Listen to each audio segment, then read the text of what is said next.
Nessa aula, eu vou fazer uma análise dos antidepressivos tricíclicos. Quais são eles, como que é a farmacocinética, a farmacodinâmica, as indicações, as contraindicações, como prescrever esses medicamentos e quais que são as particularidades de cada um deles. Então, a amitriptilina, clomipramina, imipramina e nortriptilina são os antidepressivos tricíclicos que normalmente tem na rede pública. A doxepina existe no Brasil, mas somente manipulada, e a maprotilina ainda pode ser comprada. Existem outros antidepressivos tricíclicos que eu não coloquei aqui, por causa que eles não são comercializados no Brasil. Sobre a farmacocinética, ou seja, o que o nosso corpo faz com as medicações, os tricíclicos são bem absorvidos principalmente pelo intestino delgado, tendo pico plasmático entre 2 a 8 horas. É bom saber disso porque se você estiver prescrevendo uma dessas medicações para insônia, você não deve prescrever ela imediatamente antes de dormir, tem que prescrever com uma certa antecedência para que a pessoa tenha o pico plasmático mais próximo do horário de dormir dela.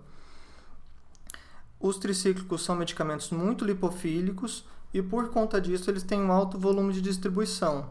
Eles não ficam exclusivamente na corrente sanguínea, eles vão também se propagar para dentro dos nossos tecidos, especialmente tecidos com um volume lipídico maior, como, por exemplo, o fígado, o tecido adiposo propriamente, o cérebro, o coração.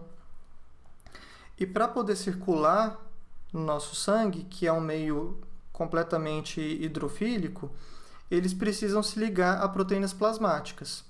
Isso é alvo de algumas interações medicamentosas, por exemplo, com varfarina, que também tem alta ligação à proteína plasmática. O metabolismo desses medicamentos é principalmente hepático, eles são metabolizados no fígado, e a enzima mais importante que faz isso é a enzima 2D6 do citocromo P450.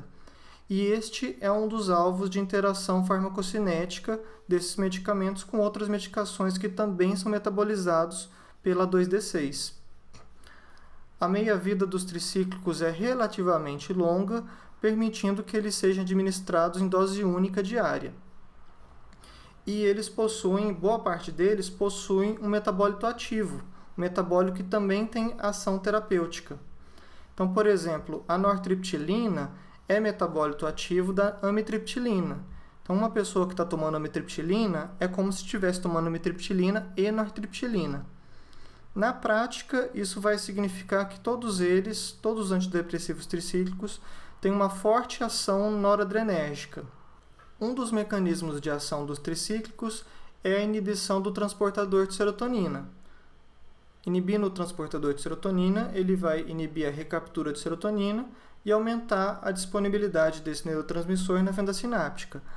Esse é um mecanismo de ação que é também responsável pela ação antidepressiva e pela ação ansiolítica. Ele também faz com que aconteçam efeitos colaterais sexuais. Tecnicamente, os antidepressivos tricíclicos podem causar os mesmos efeitos colaterais que os inibidores seletivos da recaptura de serotonina. Outro mecanismo de ação importante é a inibição do transportador de noradrenalina, inibindo a recaptura de noradrenalina e aumentando a disponibilidade desse neurotransmissor na fenda sináptica. Esse mecanismo de ação também propicia a ação antidepressiva e é o mecanismo de ação que mais diferencia a ação terapêutica dos tricíclicos para os inibidores seletivos. O aumento do tônus noradrenérgico também tem uma ação sobre sintomas dolorosos.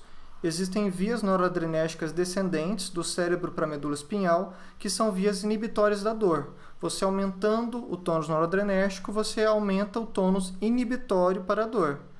E aí vai entrar indicação, por exemplo, para enxaqueca, para fibromialgia, para neuropatia diabética e outros quadros dolorosos, principalmente de origem neuropática.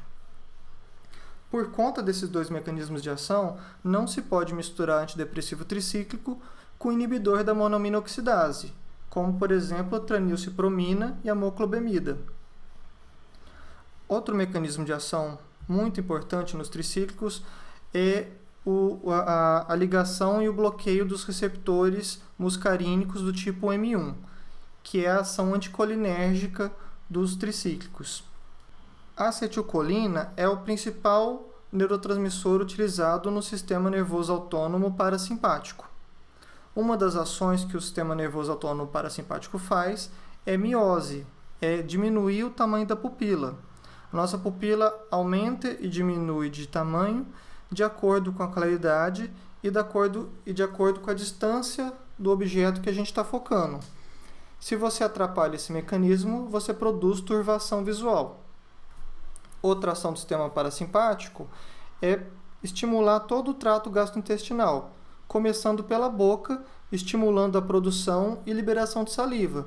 Se você atrapalha a ação do parasimpático, você vai produzir boca seca, o que propicia maior risco para a cárie dentária. O parasimpático vai estimular a musculatura lisa do nosso trato gastrointestinal. Se você impede essa ação, você produz constipação intestinal. E a musculatura lisa da bexiga também vai ser estimulada. Se você atrapalha essa ação, você produz retenção urinária. E assim a gente entende os 4 principais efeitos colaterais anticolinérgicos: turvação visual, boca seca, constipação intestinal e retenção urinária. Mas não termina por aí. A acetilcolina é um neurotransmissor muito importante relacionado à nossa cognição, relacionado à memória. Tanto que os medicamentos que se usam para o tratamento de Alzheimer são inibidores da colinesterase, a enzima que metaboliza a acetilcolina. Se você traz uma ação anticolinérgica, você pode piorar a cognição, pode piorar a memória, a velocidade de raciocínio. E isso vai ser particularmente ruim em pacientes idosos e pacientes com demência. O delírio, ou estado confusional agudo, não confundir delirium com UM com delírio com O. Delirium é uma doença, é o sinônimo de estado confusional agudo. E qualquer medicação que tenha ação anticolinérgica pode ocasionar, pode piorar ou pode causar estado confusional agudo. A partir da ação anticolinérgica, a gente também entende várias contraindicações do uso de tricíclico. Outra ação que os tricíclicos têm é antagonismo da histamina. Eles se ligam no receptor de histamina H1, impedindo a ação da histamina. E a histamina é um neurotransmissor fundamental no sistema sono-vigília, no ciclo sono-vigília. Ele é um neurotransmissor que está sendo liberado, que está muito ativo durante a vigília e não está sendo liberado, esse neurotransmissor é inibido durante o sono. Então, se você impede que a histamina promova a vigília, você vai produzir uma ação sedativa, uma ação hipnótica. A histamina também é um neurotransmissor relacionado com a sensação de saciedade. Se você impede essa ação, você aumenta o apetite e pode propiciar ganho de peso.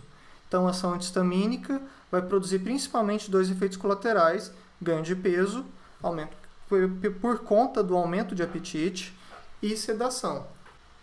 Os receptores alfa-1 são os responsáveis pela vasoconstrição e aumento da pressão arterial quando a gente está levantando depois de estar deitado. Se você impede essa ação, quando a pessoa se levanta, ela tem queda de pressão, pode ter até mesmo queda da própria altura, o que em idoso é muito perigoso. O bloqueio dos canais de sódio voltagem dependentes é outro mecanismo de ação que produz um dos efeitos colaterais mais importantes dos antidepressivos tricíclicos, que é o retardo da condução cardíaca. É um efeito quinidina-like, é um efeito antiarrítmico classe 1. Os canais de sódio, eles são responsáveis pela despolarização das nossas células. O sódio é um íon predominantemente extracelular e ele é mantido no meio extracelular pela bomba de sódio e potássio, que bombeia sódio do interior para o exterior das células, mantendo a célula polarizada.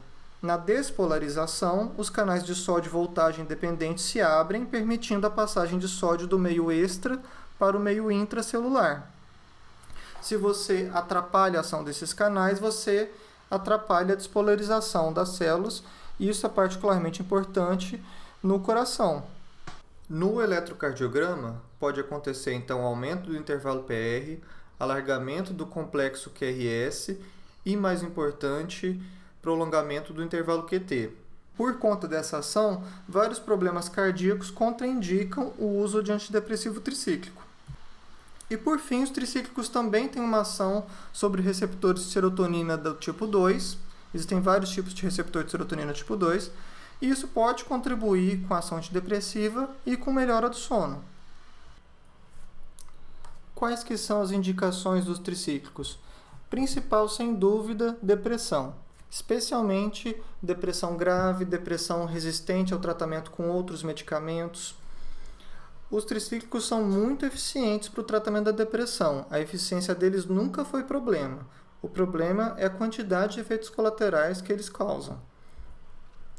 Outras indicações são transtornos dolorosos em geral, principalmente a cefaleia migranosa e fibromialgia, neuropatia diabética, dentre outros.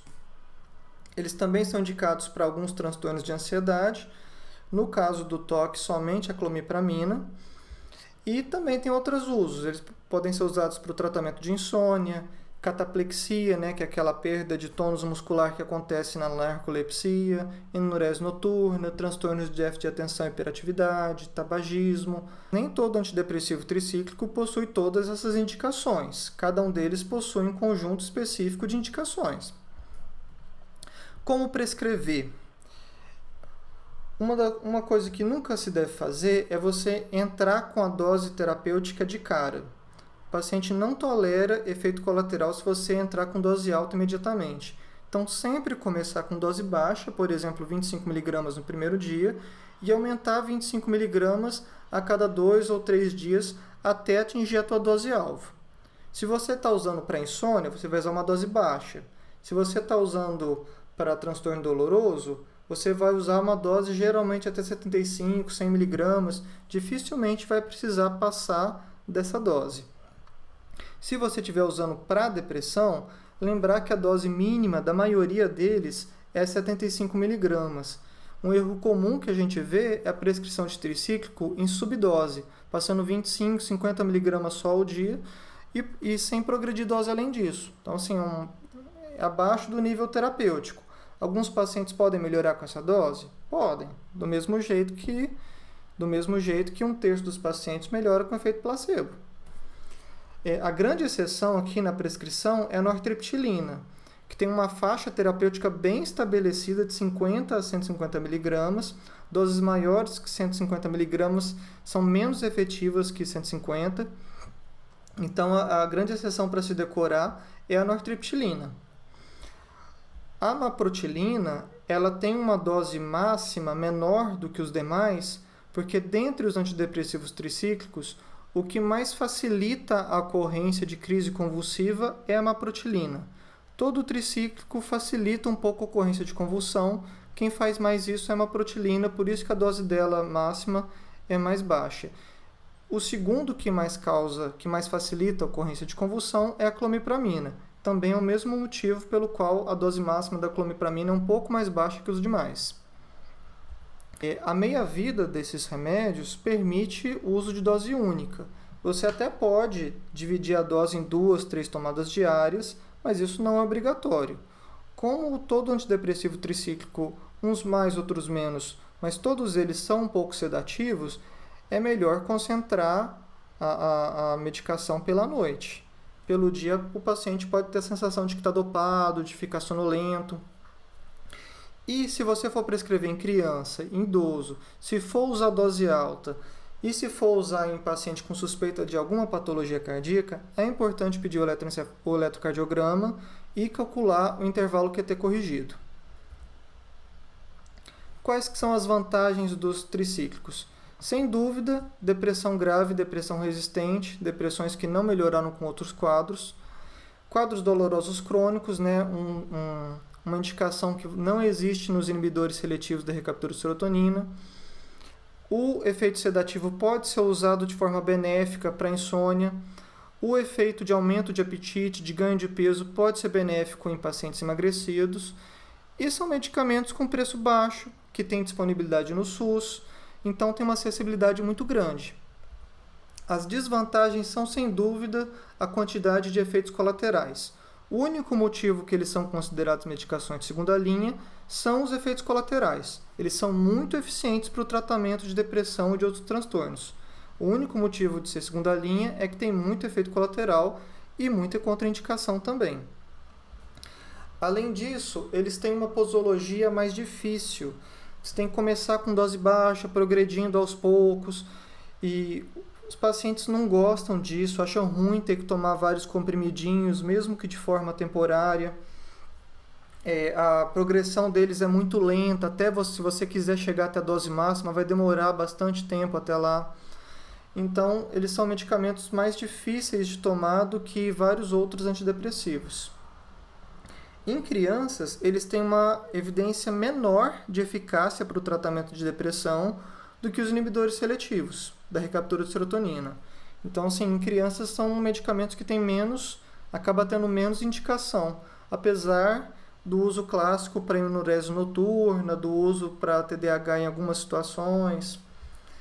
Em idosos são mais sensíveis à hipotensão postural, são mais sensíveis a efeitos anticolinérgicos, já têm a memória um pouco mais fraca, é mais comum ter demência.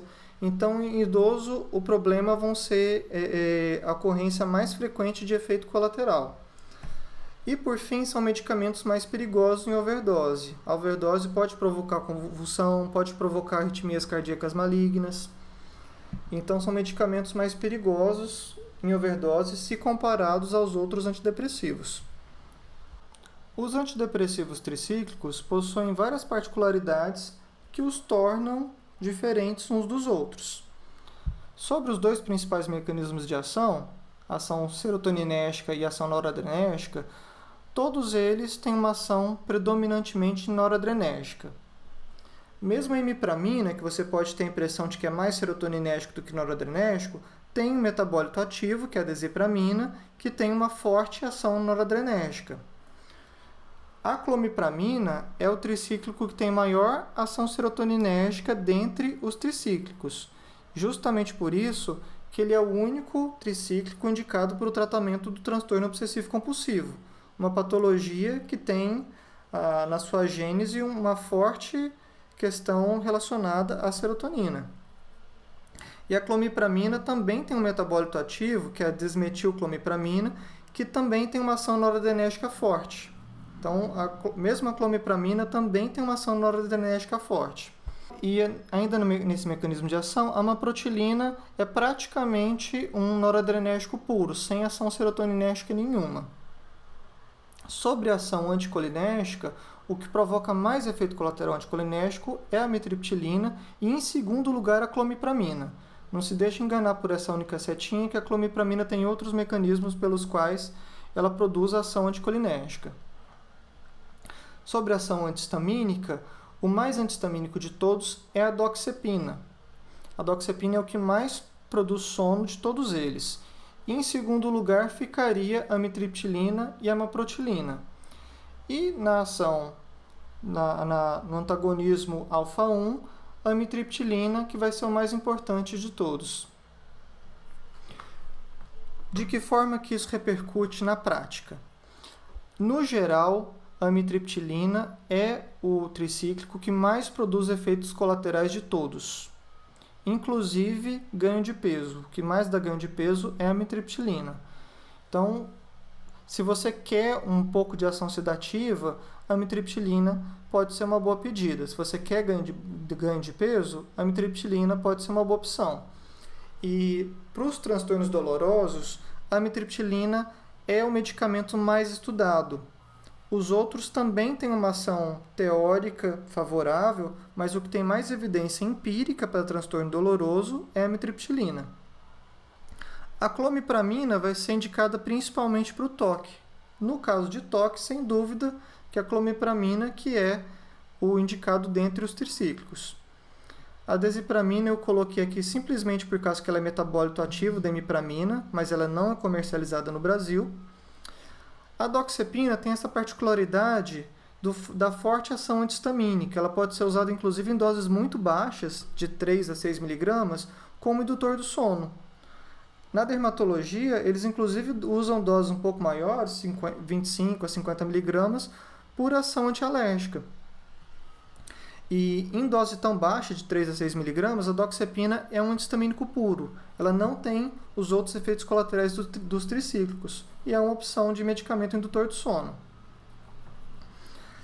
A imipramina, junto com a nortriptilina, são os tricíclicos mais estudados para transtornos de ansiedade generalizada, pânico, fobia social. Esses dois que são os mais estudados são os que mais têm indicação. E a nortriptilina é o tricíclico que menos produz efeitos colaterais de todos os antidepressivos tricíclicos. E ela também tem uma posologia um pouco mais simples, de 50 a 150 mg. Você atinge a dose terapêutica, progride para a dose máxima com muito mais facilidade que os demais tricíclicos.